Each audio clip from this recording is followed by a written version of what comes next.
Hello, everybody. I'm your host, Eric Bird, here at StopStrugglingNow.com. And today we're going to start a new implementation of maybe, just maybe, once a week. I'm going to go over to the Dominican Republic. Why? Because we have over 45 members of the channel that actually are investing in the Dominican Republic. Not only that, we have more people that want to start businesses in the Dominican Republic. So therefore, we might as well get to it because real estate right now is still inexpensive. Business opportunities right now is still inexpensive. Buying yourself a business, buying yourself an actual office site, retail location, you can buy those inexpensively as well. So we have a lot to talk about. So I'm going to keep you abreast of the economy, real estate, airports, new visitor opportunity designations by the government, and a whole bunch more on a weekly basis. And welcome. Stop Struggling Now gear. Check. And please like, subscribe, and click the bell below so you get the latest updates. Now, let's get to it.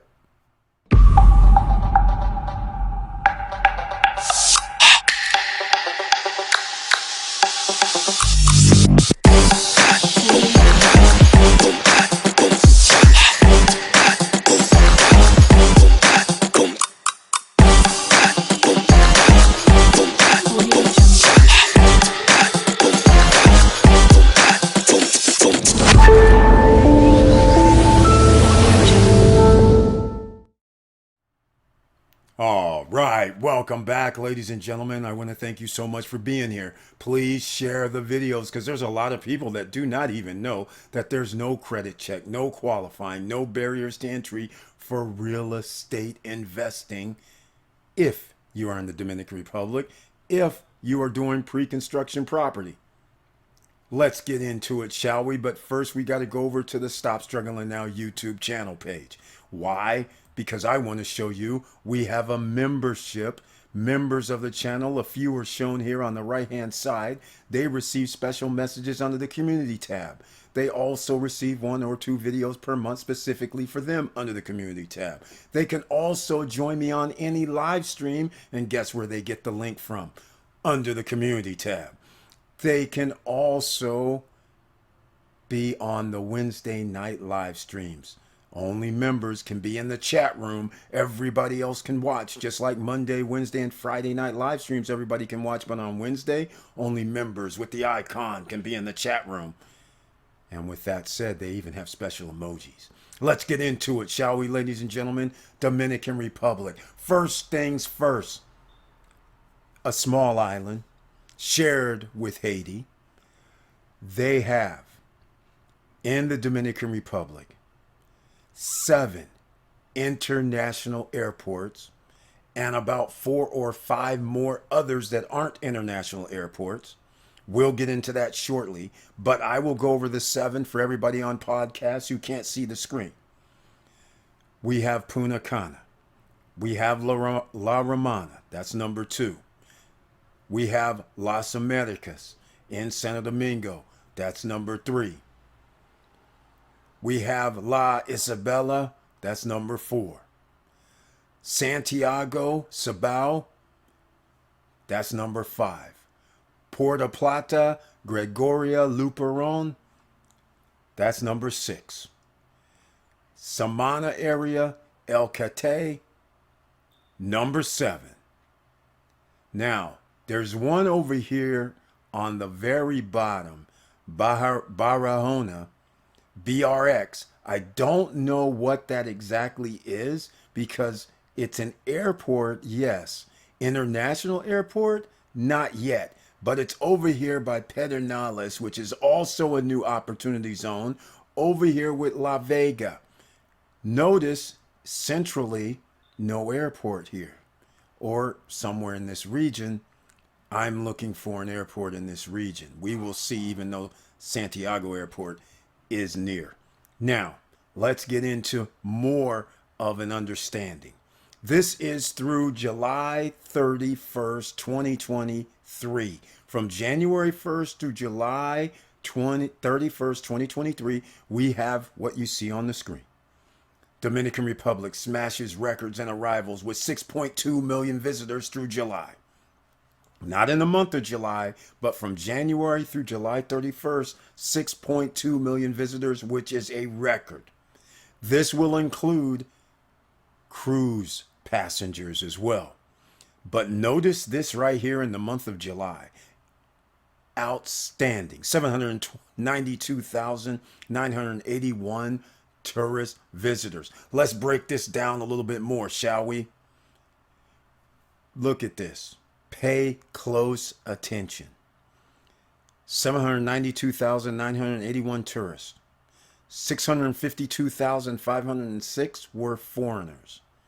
140,475 were Dominicans, representing a growth of 34% over 2019, 41% over 2021, and 8% over 2022. We're still in an upside.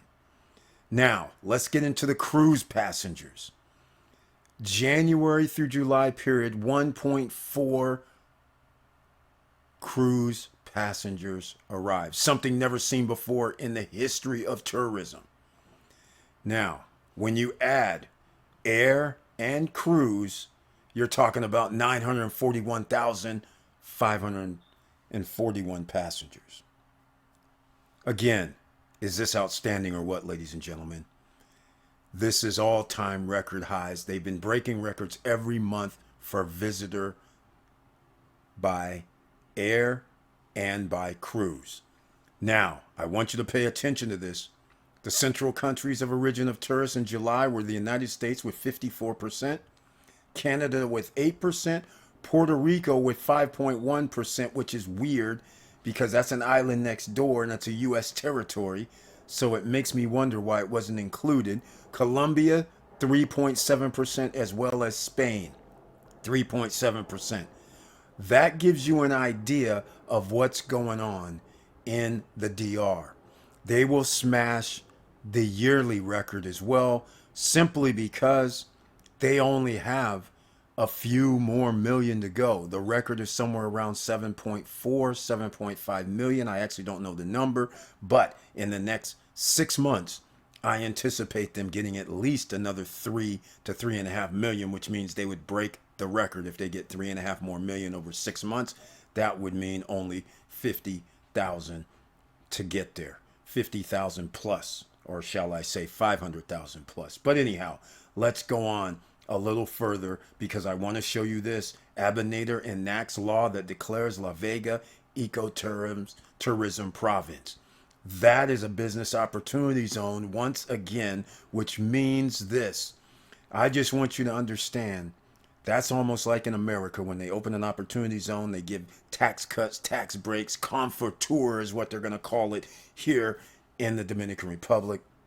And therefore, they give businesses some sort of discounts on tariffs, taxes, things like that, as well as residential buyers will receive some sort of confortour. And in this case, it may be no transaction fees on your real estate purchase, which is 3%. They've already done it in other places. Now, one other thing which I did forget to express about these numbers. Remember one thing. If you are looking to do short-term rentals or business or whatever you're trying to do, you need to know the traffic that you receive. 60% of all air travelers arrive at one airport. Punta, Cana, Dominican Republic, 60% on average arrives at that airport. The next highest airport is Santo Domingo. Now, it's not what you're going to think. It's not like 30, 40% or anything. No, it's like 10%, 12%. That's it. Those other 7 or 6 airports, they break up the rest. Like La Romana gets like 3 to 4% of totals. So in other words, you get 60 to 63, 64, 65% of all tourists land at the Punta Cana, airport, and guess where La Romana is? It's about an hour and a half away. So in this part of the island, the eastern part of the island, you get over 60%, somewhere between 60 to 65% are landing at these two airports. Then you add the southern Santo Domingo, add on about another 10, 75% approximately lands in this region. A hot spot, in my opinion, and growing. This is why people are buying property and starting their businesses. Now, back to La Vega. Here's the province that's in the mountains, if you're not familiar with this. Defining itself as a quintessential national land park, nestled within the central Cordillera are captivating valleys like Las Mercedes, Sano Hill, Rincon, Ima, and Ranchito. Okay, now that's in the mountains, and you have a bunch of things you can do, and a lot of people do like mountains. So once again, check out the channel. I have a Jarabacoa, which is a place where people are making investments. Right here, they have inexpensive condo developments going on there. We're talking about $100,000. You could have a 2-bedroom. Just to give you an idea, condo. A villa, it's mountainous. I don't know how much they would cost, but again, you can look on the channel, do a search, and you can look. Put it in, Jarabacoa, and you will see the complex, all right? Now, that's the one thing, and here's the next. Opening new routes from Cebu, I call it Cebu, I don't know how to pronounce it, and Punta Cana means expanding and connecting the entire Caribbean. So now they're having short flights from their other airports and in the Caribbean to land at these two airports. And so they're trying to connect the Caribbean, United States, and Central America. So this is now getting to be a tourism hub, and all that means is a lot more tourism dollars, a lot more business, a lot better life could be coming. And the cost of living is going to rise, and hopefully the wages there rise too for the Dominican people. So with all that said, ladies and gentlemen, I'm going to end this now because I am getting excited and have been excited. And we have a lot of other people excited about the Dominican Republic as far as investments, whether it's residential, whether it's business, and whether you want to expat there, retire there. And with all that said, thank you for watching. Thank you for listening. And please like, subscribe, and click the bell below so you get the latest updates. And I know it's hard out here, but you know what that means. No credit check, no qualifying, no barriers to entry, and you need a little bit of cash. Not a lot. Less than a car payment. That's right, the average car payment, $735. Can you imagine that? Less than a car payment can get you started in the Dominican Republic. There's other places around the world as well, but the DR is on the upward trend, and their government is making sure that they put the infrastructure and the tourism and the opportunity zones in place all over the island to make it grow. They have their bread and butter, and you might as well join the party. And with all that said, keep your head up, keep moving, and I'm out.